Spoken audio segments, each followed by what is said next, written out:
Hello and most welcome to H901. It is the very first of the new century, the one extra above 900. We have recorded 900. Hooray! Isn't that amazing? We still feel about a little bit dodgy after the celebration yesterday, but at least I'm feeling better than my companion Henry. Today there is a very special subject.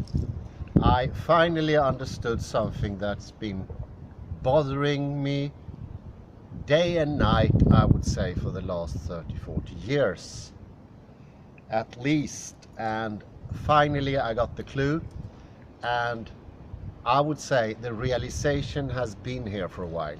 Now is the vocalization came to me.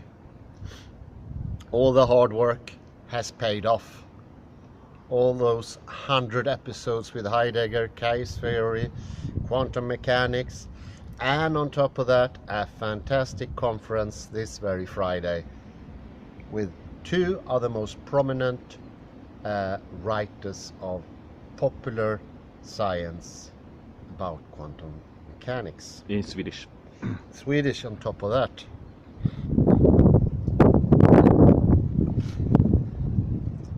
The name of the lecture is rather cumbersome, complicated.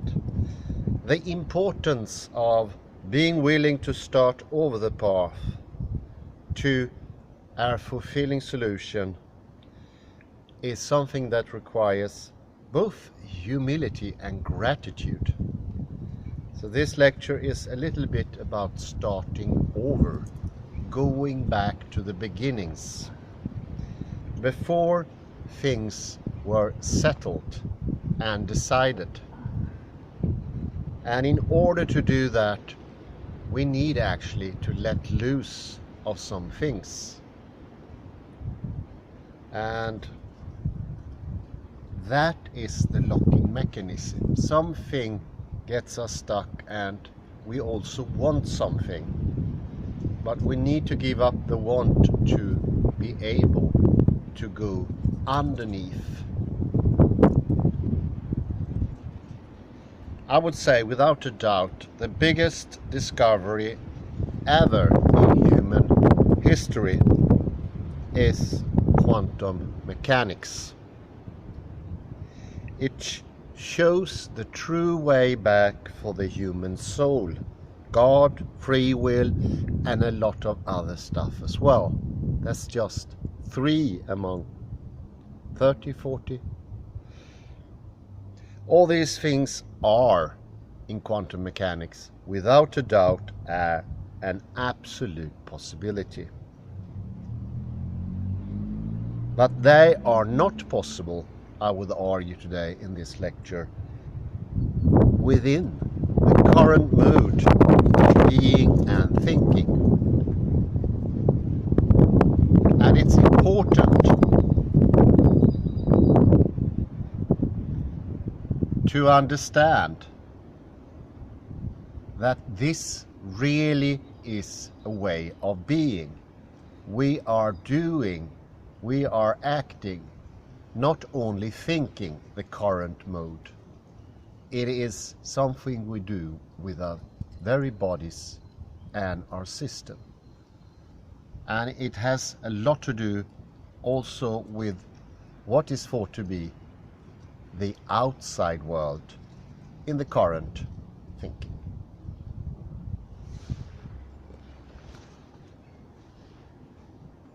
Free will, for instance. I had my first lecture ever in quantum mechanics about free will.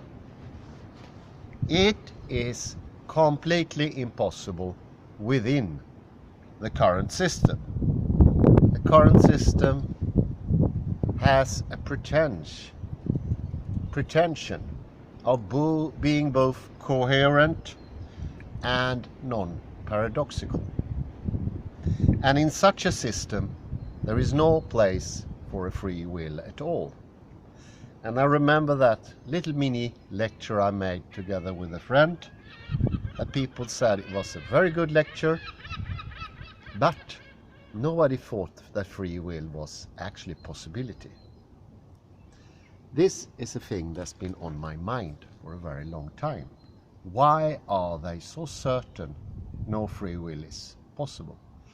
And I have to be honest, I have been sharing that certitude to some extent, unbeknownst even to myself.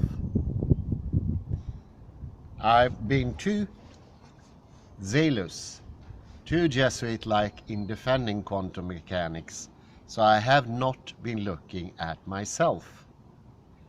But now finally it happened.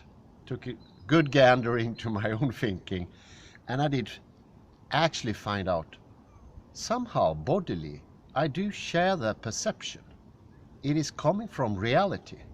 It is not coming from my head or even from society. And this also explained to me why Dolbach in the year 1770 said that there is no free will, there's no God, and there's no human soul. And he came to his conclusion despite his own very Christian start.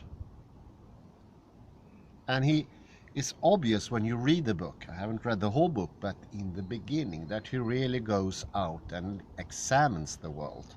And he cannot find any of these traits. And he's being honest. This is objective. This has also been bugging me because I constantly return to Dolbach. You who have been listening to me have heard the name Dolbach many times.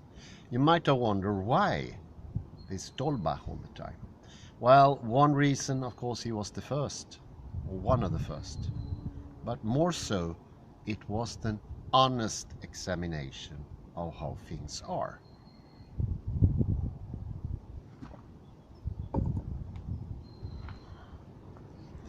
We jump a century, and now we come to Nietzsche.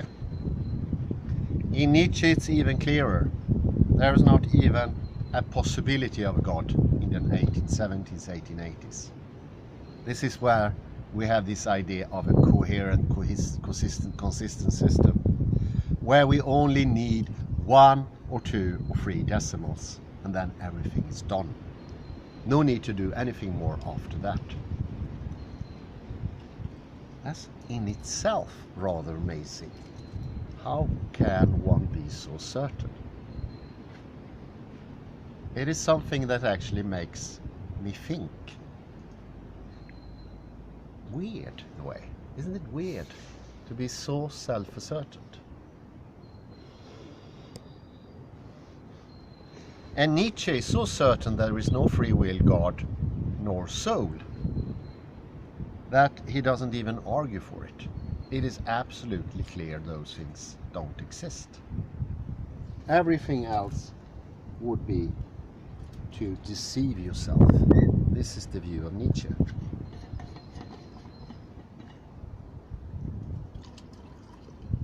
And according to Nietzsche, you are allowed to do everything, most. He's a firm believer in the Übermensch. But the only thing you cannot do is lie to yourself. That is a dishonesty Nietzsche couldn't take.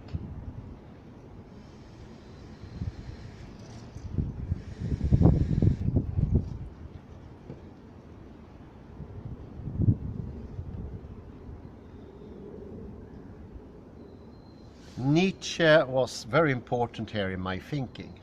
Thank you very much, Kalle, for bringing Nietzsche into the discussion once more. He has his obvious place there. The second thing was something I read yesterday. I read it before, and this was more of an accident. I wanted to bring up, which is also important, Shunyata and Nagarjuna, but also it was mentioned Derrida's anti-theology and anti-atheism. And I realized, also atheism is a sort of centrism. Next step in my thinking was, maybe there are more similarities between theists and atheists than is shown on the outside of this problem or thing, relation. This centrism makes both into an ontic thing. We heard that before. It's already established by Heidegger. And an ontic thing, there you don't ask how or why. You only ask the question what. That limits everything incredibly much. So God as an existence only allows for two positions: existence and non-existence. And we know in our body, in our thinking, in our soul, what do we not like? It's something we inherited from the ancient Greek. And that is something that is not. Many of the pre-Socratic already said, I think all of them bar Heraclitus, that non-existence was a new thing. Seems odd to say, but they really meant it. This horror vacui. And I start realizing I had a bit more than a dust of horror vacui in myself. And it's a real fear. And once you discover this fear, then you have the opportunity to look into it. Before, I could not, but now I can look into it. And I felt like a horrible feeling in my stomach, deep down. Fear. This is something bad. But then I was starting to think, what is bad? What will be lost? And it is in this very instance, sorry to be a bit autobiographical here, but it is still important to understand the cause and effect of my thinking. Well, then it was all these 900 lectures starting to resound in the thinking. Once I could use those things as tools. They helped me in my thinking. You can call them analytical tools, comparing tools, discerning tools. They were absolutely important at this stage. And all of a sudden, let's put something in there. Maybe it could have been some other thing, but I choose God. And non-existence of God, of course, seemed really bad. But then I started to think, how do we construct the objects? How, via the ego and the objects, coming together at the same time, coming to ontic relationship. The only way of creating an object is take the surrounding space and say, this delineates the object. And then you say the thing around the object is less important. So you are actually cutting something off in your own mind space, so to speak. And this is this crowdedness. The ontic take, and I should have known this, it is complicated things. The ontic take does the very same thing. It is cutting away.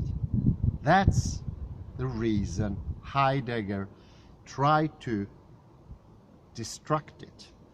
He did not use the expression deconstruct, he used destruct, but it is more or less deconstruction. And his idea was this was making things much less. They became different in quality. They became limited. And as we know, having a lot of objects in our heads make for difficult thinking. And it makes also perception very cumbersome. It blocks out presencing. So it's a little bit this ontic God. Take my mind space, I have to take away from what's around it, from reality. And I say, that is not God. That's impossible to avoid. So I construct a problem, and that problem is already established when I start to think. So I don't have a choice either. This is why Heidegger in this instance is just fantastic. In this instance, he's the sharpest of the sharpest. He pointed to me, and to many others, that this actually takes away from the objects. It does not replenish them with existence. It actually removes something. And every time I think about the object or objects, I have to do that very same process. And every time it is also completely random. I don't have any control over it. Because it was established before I came into existence, and because it's part of reality, it can in a way not be questioned until Heidegger, until quantum mechanics. And then I suddenly started to realize my intense fear might, that was my first thought, might not be so well founded. Is it so really so bad, especially when you're realizing you make something smaller? That can't really be a good thing. You make something limited. And then all of a sudden there was a saying, I don't know which philosopher said it, but a limited God is a smaller God. Something to that extent. Could have been Sartre, I don't know. But it is a limitation. All of a sudden, God does not inhabit everything. Because God is not in non-existence. So all of a sudden, I, myself personally, have constructed a God. In my mind space, I delineated him or her, made him smaller, to own him, to have him in my possession as an ontic thing, or an ontic value. An ontic value of 1 signifying existence and 0 signifying non-existence. So I am in on the creation of this thing. I do have a finger in the game. Could not be done without Heidegger. Thank you very much, Martin. Those 120 lectures in the little cottage did actually pay off. Although those were tough days. Tough 120 Heidegger things. But now I do see it. Now, thanks to repetition, scrabbing in my brain, inscribing almost, hurting my poor brain, forcing it into pathways it did not want to go. Not at all.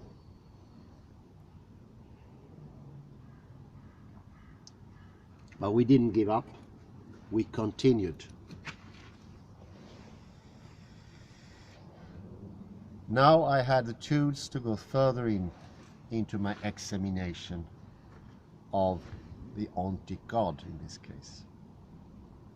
I realize it's a lessening of God, and not only in size, in space, it also makes him much less powerful, because he is something I do in a way. It's a subjectivizing of God. And then I realized, I'm going to use my new words here, there is no exogenous trait here. I do not reach out. God in this is this direct reflection, because all existence claims are direct reflections, self-confirming either existence or self-confirming non-existence.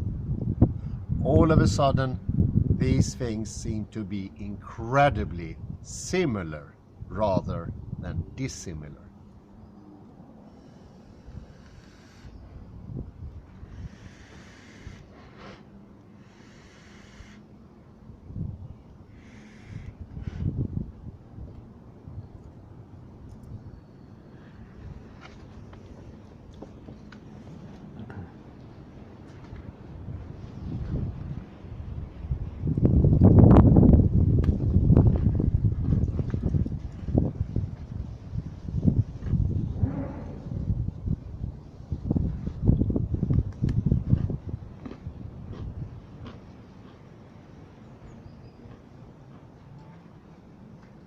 In this instance, the logic, the strict logic, the tough logic of Rodolphe Gasquet started to come up in my reasoning mechanism.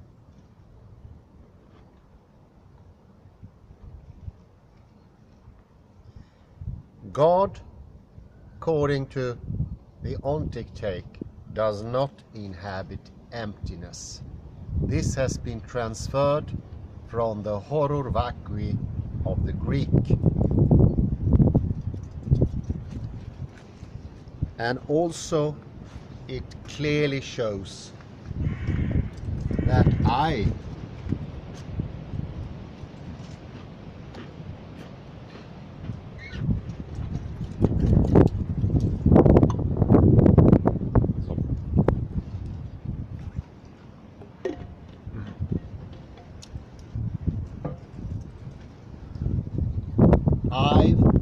inherited this perception unbeknownst to me myself.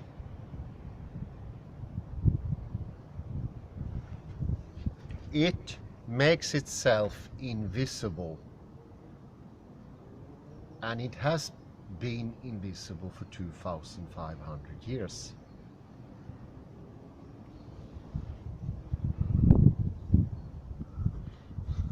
And this is also the reason there was a Dutch group called Nietzsche or Nietzsche, and they put slogans all over Europe.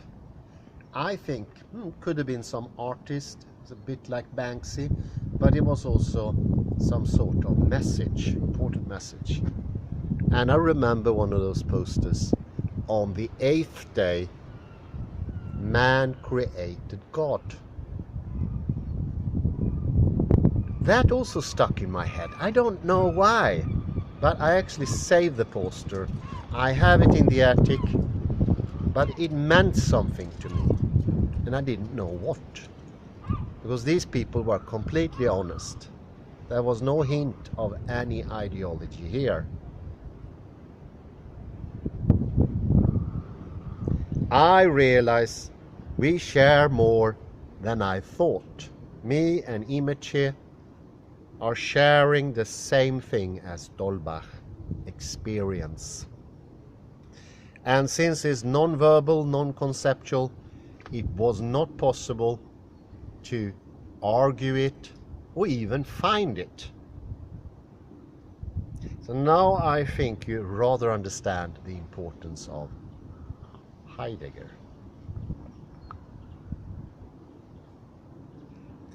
And also Nietzsche, because that was the bare open honesty of Nietzsche. He really opened his chest up and he paid the price. of becoming lunatic. And of course this realization going into his body and mind was the reason.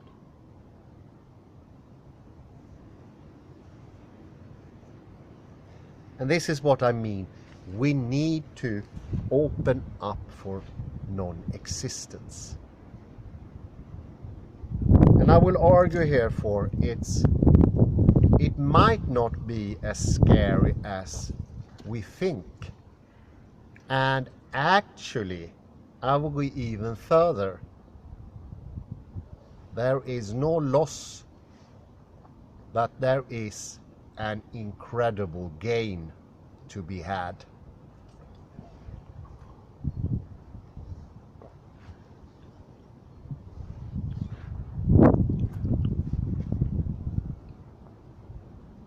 This is a very small take on God. This is God as an entity similar to a zebra, stone, and God is treated the same way. And it's not an interactive God. Why is that? Well, we haven't taken him from the exogenous. There is no interaction between the endogenous, the inner, and the outer.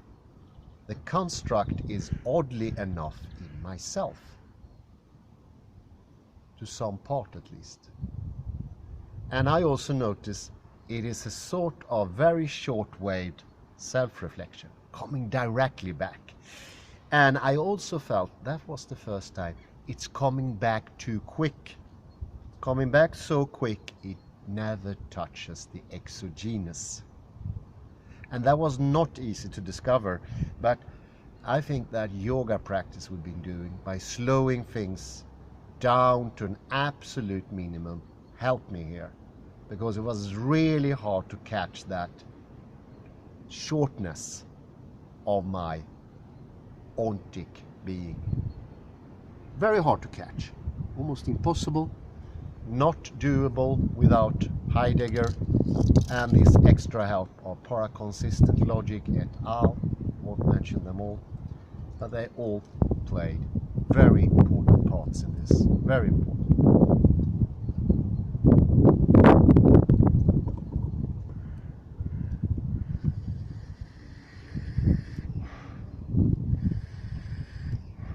It's coming from a general gestalt, but it's oddly not coming from the exogenous. And all of a sudden, both the non-God and the God seem to be less, which is good, because the no-God is majority today, maybe majority in myself and most people. So you see, all of a sudden the path is shining up a bit, it's broadening, it's becoming a Lichtung, an opening in the mass, and this opening opens up thinking. And where there is thinking, there is also knowledge. All of a sudden we can shine the light of knowledge into a place that haven't seen the light for 2,500 years. Think about those trees. They must have been very, very tall, smothering whatever is underneath, making it not having access to light to shine on it. And this also makes for this wobbling within myself between existence and non-existence. This is sort of a play. And that is a diminishing factor. This is lack of balance. Because this constructs this imbalance by making one part, the absence, the non-existence, less. I create this tension, and it takes energy. and it rids me of the balance of thinking.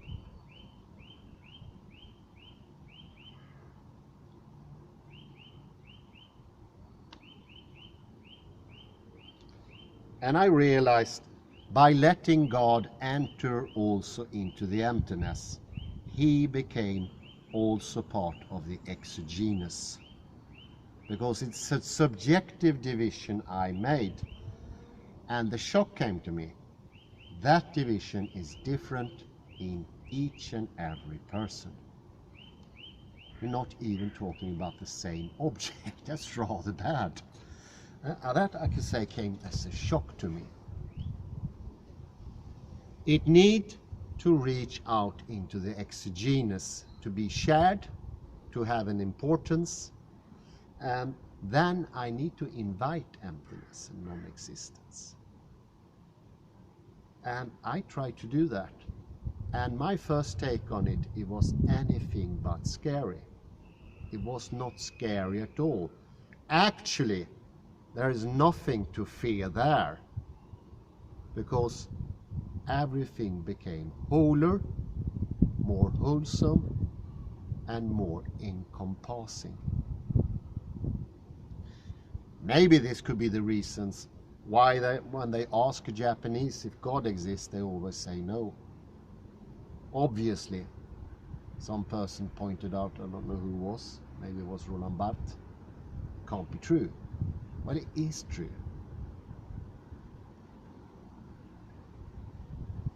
It is more real when you take in the emptiness and you let God inhabit also that.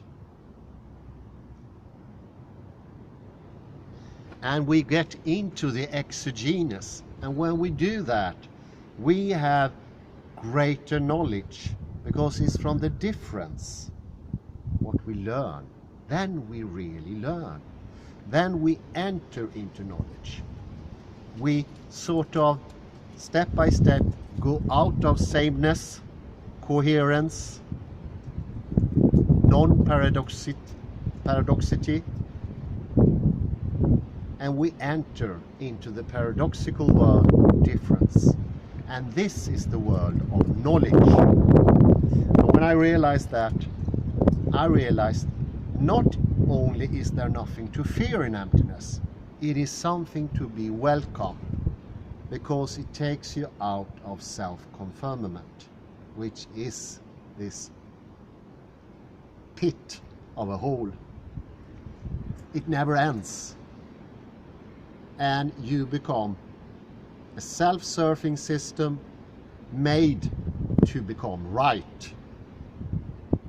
And here you see, here came the easier part. I realized all argued God, proof in logic, which is after the experience, are really weak, because they don't go down to the deepest level. And I need to make a fight every time with myself. Everyone needs that, because we need to make an almost artificial division somewhere. And we don't even know where we make it. This is this randomness of the divide. The Greek never thought out the divide. They didn't know where it was. And that makes for randomness. And that makes God also random. Once he's here, once he's not there. Once he do things, once he doesn't do things. How did Newton solve this? Well, he took God out of existence. He's no longer with us, Newton said. He was here in the beginning, but no longer. Well, the Newtonian system is self-consistent. It doesn't need any help somewhere. As Laplace said, we only need a couple of more decimals.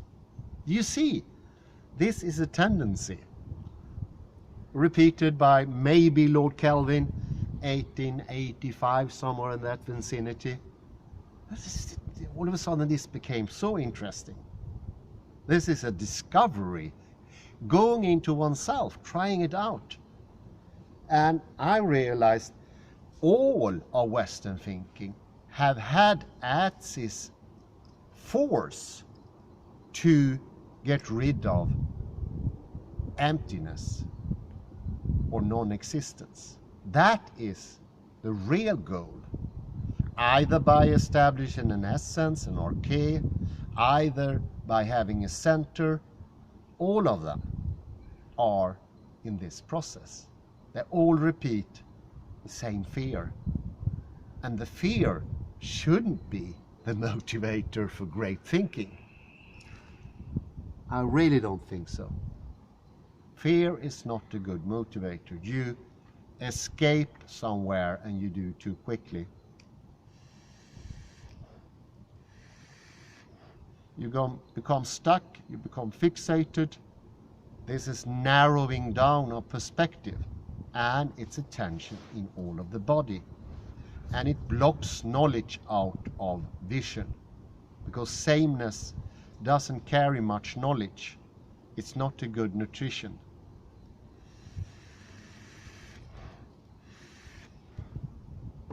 What can you do with same? Well, it's not very exogenous. Come for myself. It's very easy to make oneself right. Putting the arguments together, and I can argue I should never leave my house, stay in the toilet the rest of my life. Something similar. It's easy to see a trap here. It locks itself, and there is all of a sudden no escape. And God diminished to be only a possession of the ego, like a play toy. Having deep in, isn't that what we call private religious today? Those people who says they have Brahman, Atman or something similar, or witchcraft, something within themselves, not shared anymore. Could be a parallel there between us not sharing, being at home, just say we believe in God, seem to so private. I think it sounds a little bit like a Beatle box. We all have our very special box, and we say there is a Beatle. Well, we have no idea if we're talking about the same thing. We just assume it, but we have no way of knowing, because we closed the Beatle box. We don't even know what's in there anymore, because you have no words shared by anyone to define it even for yourself. So that's the point of the Beatle box. You can't know what's inside the box. It's absurd, but it is true. This God I created, I can't know I can't interact really. Worst case scenario, it could even be an idol. A golden calf that is made in a little part of my consciousness, or a very well-known method of polarity, dividing something randomly and say, this existence is the good thing, rest is really bad. And I need to put all my force to getting rid of the bad stuff. Every waking moment, maybe even in my sleep. That is no longer necessary, because in emptiness we have both emptiness and existence. Full presence. All the rules, laws, restrictions and openings, they are all in this empty space, and they are natural. This is knowledge, when we learn about something you don't construct yourself. Now we're reaching out into something that can nurture you with knowledge you really need, that you can have good use for, which can enrich in your life and make your decisions better, and make you a healthier person, more balanced. This Beatle in the box doesn't make me balanced, it makes me unbalanced. So all the good stuff seemed to be in the emptiness. So the fear was just exaggerated by we didn't know what it was. Fear of the unknown in a twisted way, exaggerated in a way. Don't even go there. And how could you, like Parmenides and some other pre-Socratic, construct a world with no space at all? A compact, dense world. Didn't even make any sense to me.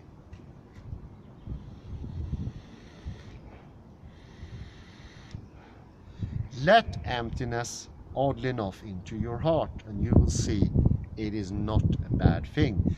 This is, of course, also, finally understood it to the fullest, the apeiron of Steve M. Rosen we discussed last time Henry was here.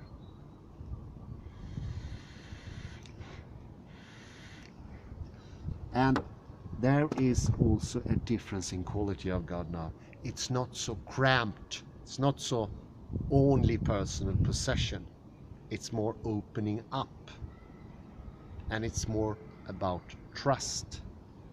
A little bit like Sorge, a Heidegger suggests. Instead of a greedy own Beetlebox / God, it's now openness. And in a way, we will not have to argue so hard, attack, be venomous, persistent, angry, whatever it could be. Because I found a lot of interesting feelings underneath here. Anger was one of those. Anger that people were atheist or sort of clashed like this in my head. That takes energy too. And it doesn't help anything. It doesn't guide me. It doesn't guide my action. And of course, this emptiness, it is useful in so many areas because it makes everything whole. And all of a sudden, you understand that the fear is seeding. Not all at once, but only the realization for me was grand to know maybe there is nothing to fear there. You know, that thought was completely brand new to me. It was like a novel thought. But it was also like pleasure, like a gift. I felt somehow it didn't come from me. It comes somewhere from the exogenous, from the real world, or the interaction that is the real world. And that is much more decisive, truer, honest, full, and also absent, if you like. You don't have to get rid of anything.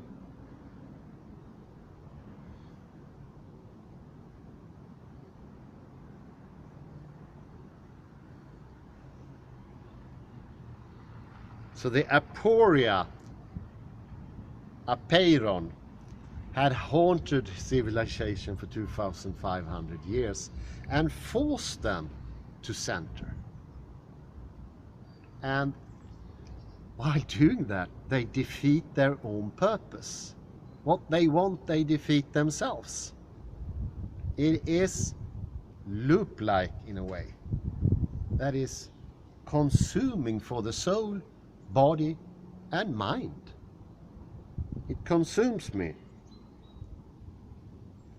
So I would say the horror vacui is in itself a vacuous threat. It doesn't have any substance to it. Things that are empty have by definition no substance to them. So I'm being illogical by fearing emptiness.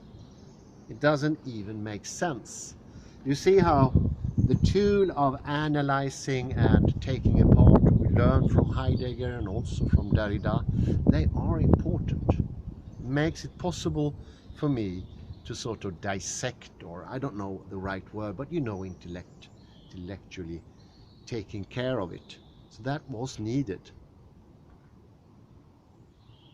But it's a lot of bad logic covered in here, and things that do not really go good with reason or heuristics or how we perceive things to be. And that means there is a grand reservoir for explaining to people, showing. Because the more you go in existence, all of a sudden you have a much larger arena to play around in, whereas the other person is more constricted. He or she has to hold with existence, the existence of his argument, the substance they carry. Now you can let emptiness be your helper. And that makes it possible to form whatever objects, argument, thinking in a more specific,